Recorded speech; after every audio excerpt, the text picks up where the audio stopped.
Hi guys, change of scenery for me today. I'm working from home this afternoon. A bit of a stinking cold, loads going around. I'm sure you've noticed that yourselves with kids mixing back at school. It always happens this time of year, doesn't it? And coming out of lockdown, people aren't wearing as many masks and stuff lately either. So yeah, calling you from or doing the Facebook Live from home today. It's Thursday. We usually do this sort of thing on a Wednesday. It's our live Q&A. So when somebody starts a 6-week foundation program with us, the first thing we get to do on pretty much week one or day one or week one is to keep a food diary. So the reason we do that is because we can't explain to people or sort of tell people where they might be going wrong and what's led them to potentially gain the weight that they want to lose without seeing what they're currently eating and drinking and looking at their sort of nutritional habits, really. So that's the first thing we do with everybody is we get them to keep a food diary for 7 days. That does include weekends as well, because like me, a lot of people try and be conscious of what they eat and drink in the week and then blow it all at the weekends. I'm an advocate for that. I do actually agree with that as well, as long as you're getting your exercise in. What we don't do, and we see this with a lot of companies in the area, and if you've been following us for a little while, if you've joined us, some of our members have actually done this particular program in the area where you do a 6-week challenge and you get given a food plan to follow for 6 whole weeks. Now, to me, I don't agree with that method. The reason I don't agree with that method is because it doesn't teach people anything. And also it does teach people something. It teaches them one thing, and it teaches them that the only way to lose weight is to be stupidly strict. And by strict, that's 7 days a week clean eating, where you're not allowed alcohol and heavy carbs, pasta, potato, rice, sugary drinks, a birthday cake, whatever it's going to be at a party. They're telling you you're not allowed these things for 6 whole weeks. Good question. I'll answer that one in a minute, because that's in this chat today. Do you agree with calorie counting? So I'll come back to that. And we're very different in our ethos and our setup. What we like to do is see where people are going wrong, so then we can fix it. So we like to educate people on nutrition. So we first of all look at their current eating habits, and then we slowly over the course of 6 weeks start to correct things. But one thing we find is when we receive these food diaries and we get an abundance of food diaries coming in, sometimes people think they're being healthy or think they're eating the right things when actually they're making a few common mistakes. So I've written down an example here of what a good food day would look like. I've just realized I didn't add water in there, but our golden rule really is 2.5 liters of water a day. So hopefully most people are getting that in the form of just water. That doesn't include teas and coffees and hot drinks. That would have to be separate. So 2.5 liters of water, but you can add sugar-free squash to that, or some fresh fruit, even better. So this is an example of a healthier day. I'm just going to look at my notes. So I've written these down so I don't forget them. So for those people who do eat breakfast, a lot of people obviously have cereals, sugary cereals, things like that. We need to try and avoid these processed sugary cereals. They're a lot worse sometimes than we realize. So a good alternative to cereal would be something like porridge. And the reason porridge is really, really good is because it's good for energy. So if you are on your way to work, if you've got a physical job, or you've got a long day with the kids, you can be running around at Farmer Palmer's or whatever all day with them, then you are going to need something that's slow releasing energy, and that's porridge is fantastic for that. Mix in there a spoonful of jam or a bit of honey, then you get the fast released energy from that as well, or fresh fruit and berries, even better. One that I love, and I have this once or twice a week, would be overnight oats. So if you don't know what overnight oats are, you get yourself a little Tupperware box or a jar, even better, and you add yogurt to it. Greek low-fat natural yogurt would be great. Adds to that 6 tablespoons of fine oats. Mixing with that some fresh fruit or some berries, or frozen berries work well as well. You can buy those, by the kilo really from any supermarket. Keep them in the freezer. Handful of those chucked in. I had to add a little bit of honey to mine for a little bit of extra flavor, and sometimes a few raisins, but be careful, they're quite calorific. Mix it all up the night before. Put it in the fridge and then take it out the next morning. Fantastic breakfast, and you can eat it on the go. Take it to work with you if you need to. And another option for breakfast would be something like poached eggs on wholemeal bread, seeded bread, that sort of thing, brown toast, okay? 2 eggs, 3 eggs on 1 or 2 pieces of bread. And that's a great start to the day. If you want to add in there a bit of fruit as well, fantastic. One of our clients the other day showed me a food diary, really conscious effort to eat a healthy breakfast, and it was just a fruit salad. Fruit salad's a fantastic breakfast. The problem with that is it's not going to last very long. So the energy that you get from that will be burnt off very, very quickly. So you can guarantee an hour or 2 later, you're going to be really, really hungry. So not discouraging a fruit salad, but on the side of that, maybe a slice of bread or something like that wouldn't go amiss, because then you get that nice slow releasing energy, and it'll keep you full up for longer. So that fiber is what keeps us full, and that's why kernels, fruit and fiber, and Weetabix, things like that are quite good for keeping us full. But other than that, all natural stuff, overnight oats, porridge oats, things like that are brilliant. For those that don't eat breakfast, and we see this a lot on our food diaries as well, a lot of people don't actually eat breakfast, they skip it. Some do this on purpose. Some do intermittent fasting. Something we wouldn't discourage. We actually include it in our 21-day cleanse program, but that's because it's short term. Local research and science would suggest that intermittent fasting isn't that bad for you, but maybe reduce it so it's not all the time. We would encourage maybe twice a week, unless it was a 21-day cleanse. But again, that's because it's short term. So basically, intermittent fasting is going a long amount of time where you don't eat. So usually it's around 16 hours, but most of that you're asleep anyway. So most people might have their last meal at 8 p.m. and then not eat again until 12 o'clock lunchtime. Again, it's a short-term thing. I wouldn't encourage it all the time. For those that don't have breakfast because of two reasons: one, they don't like eating first thing in the morning because they're not hungry, they don't feel hungry enough, or two, they don't have time.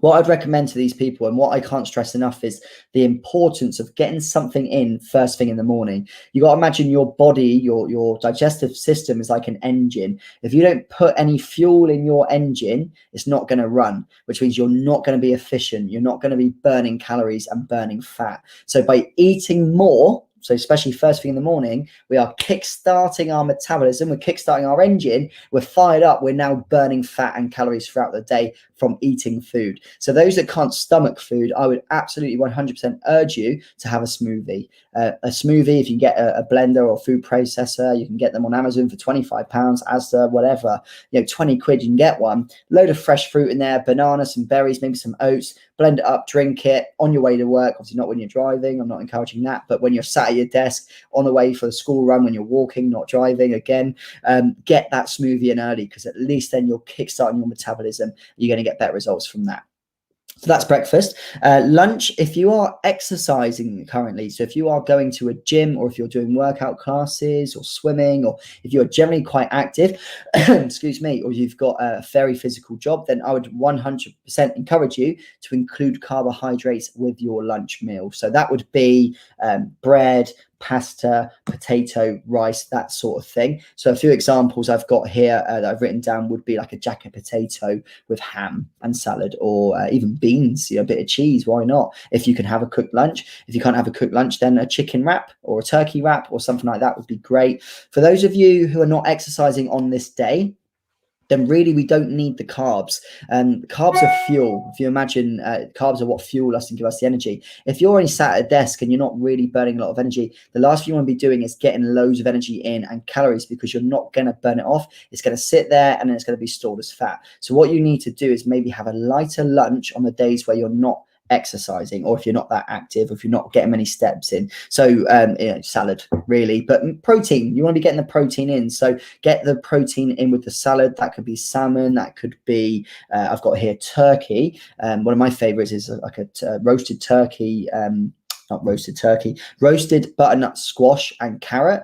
And I'll have that with a bit of paprika, a bit of pepper in oil, and I leave that in the oven for about 20 minutes to soften it up. And then I will grill some turkey with a bit of chili flakes, maybe a bit of crushed garlic, salt and pepper on there. That's a really nice lunch. Again, it does include a bit of prepping. And this is the thing, guys, that when it comes to healthy eating, you just have to be organized and prepared in advance. What you don't want to do, common mistake we see a lot of people that work, or they work and they move around when they work, maybe they are builders or whatever, they're on the go. We see so many people, they just buy their lunches in shops or one of those little food vans. And then the problem is when you're hungry and you go to the shop, naturally you're going to buy the wrong things for you, or meal deals and things like that. Problem with a meal deal, you get your nice salad or you get a nice sandwich, and then what happens, they offer you a snack, and people don't choose the fresh fruit. They choose the pork pie, the little sausage rolls, the little chicken bites. They choose anything processed, some cheese or dairy dunkers on the side, maybe even a chocolate bar or a brownie or a flapjack, and then they get themselves a nice fizzy drink, a Coke or a Dr. Pepper. All of a sudden, we've got a nice unhealthy lunch. So you've got to be organized and prep when it comes to meals.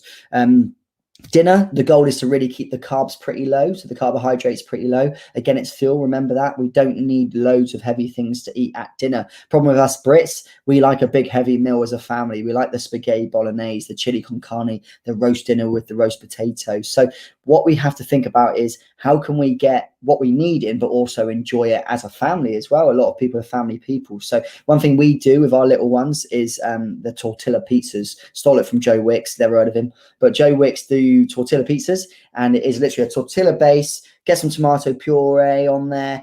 We just get some prepared salami slices or some pepperoni slices that you keep in the fridge. You haven't got to cook them. You just put them across on the pizza. It's great fun to do with the kids. Slice up some tomatoes, some red onion, peppers, whatever you want to put on there, mushroom. Put it on, chuck it in an oven, literally about 9 minutes, 180 degrees. You've got yourself a homemade pizza with the thinnest of bases, but you can hold it like a pizza. The kids love it. And even a couple of those isn't that bad as a full-grown adult. They're not that calorific. Cheese, if you want to be a bit healthier, mozzarella is really, really good to go on there instead of your cheddar cheese, or like my wife, you might have a bit of both. So that would be a good example. Stir fries as well, really good.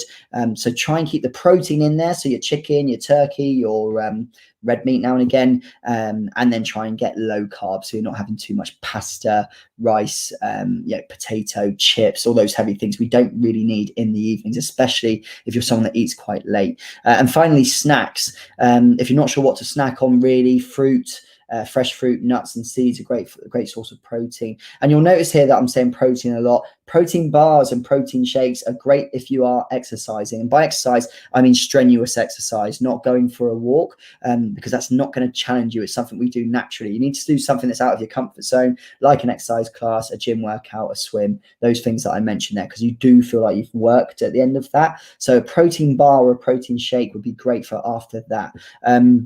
And water I mentioned already. So I want to answer a couple of your questions. Do I agree with calorie counting? Yes. So the only way really that you're going to lose weight and body fat, more importantly, because I don't believe purely on going by weight as goals.